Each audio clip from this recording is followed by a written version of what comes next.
Now अब हम definition समझेंगे public prosecutor. Public prosecutor BNSS 2V और सीआरपीसी के 2U में।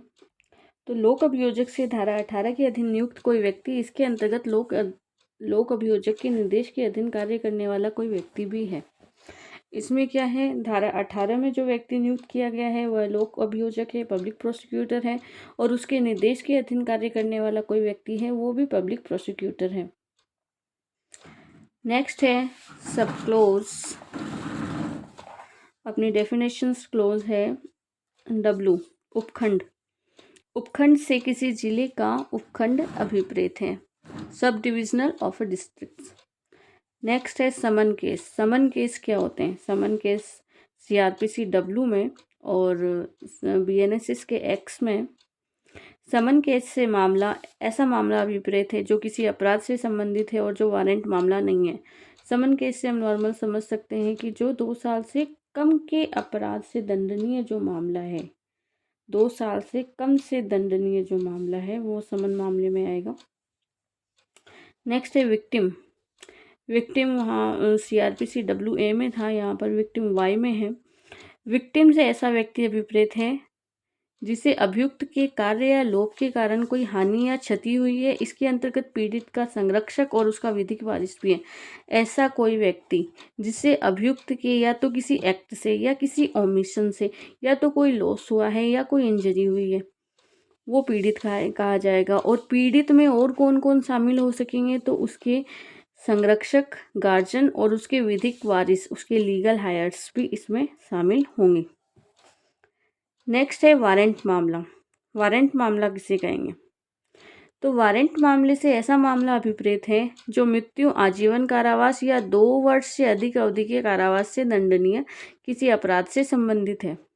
वारंट मामला ऐसा मामला है जिसमें मृत्यु, कारावास या 2 वर्ष से अधिक अवधि के कारावास दिया जाता है, तो वो मामला वारंट मामला कहा जाएगा। और 2 वर्ष से कम का जिसमें कारावास उपबंधित होगा वो समन मामला समझा जाएगा।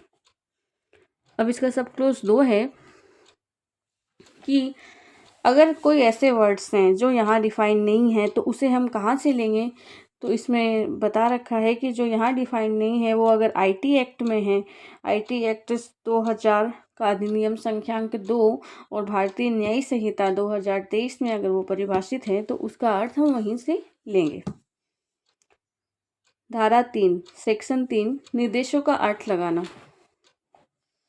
ये सेक्शन, इसमें कुछ पॉइंट्स हैं समझने के लिए इस सेक्शंस में, बाकी सेक्शंस की कोई वैल्यू नहीं है इतनी इम्पोर्टेंट। तो सेक्शंस है कि निर्देशों का अर्थ लगाने में क्या समझा जाए।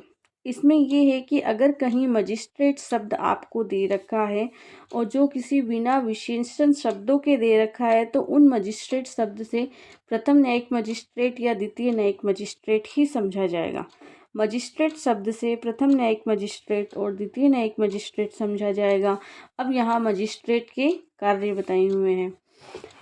तो क्लोज 2 के खंड क में मजिस्ट्रेट के कार्य हैं। First class magistrate and second class magistrate के क्या क्या काम होंगे?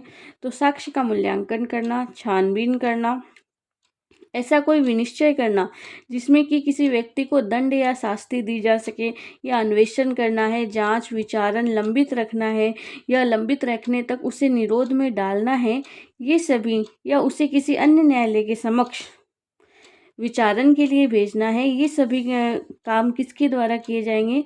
न्यायिक मजिस्ट्रेट प्रथम एवं द्वितीय के द्वारा किए जाएंगे। इनके क्या क्या कार्य होंगे? अब इसी के साथ ही इसके क्लोज ख में जो दे रखा है वो एग्जीक्यूटिव मजिस्ट्रेट के बारे में बता रखा है हमें। तो एग्जीक्यूटिव मजिस्ट्रेट्स के क्या काम होते हैं ये मैं आपको बता देती हूँ। एग्जीक्यूटिव मजिस्ट्रेट के काम होते हैं कि कोई लाइसेंस देना, या किसी लाइसेंस का निलंबन करना, या किसी लाइसेंस को रद्द करना, या फिर कोई अभियोजन है वो अभियोजन की मंजूरी देना या अभियोजन को वापस लेना।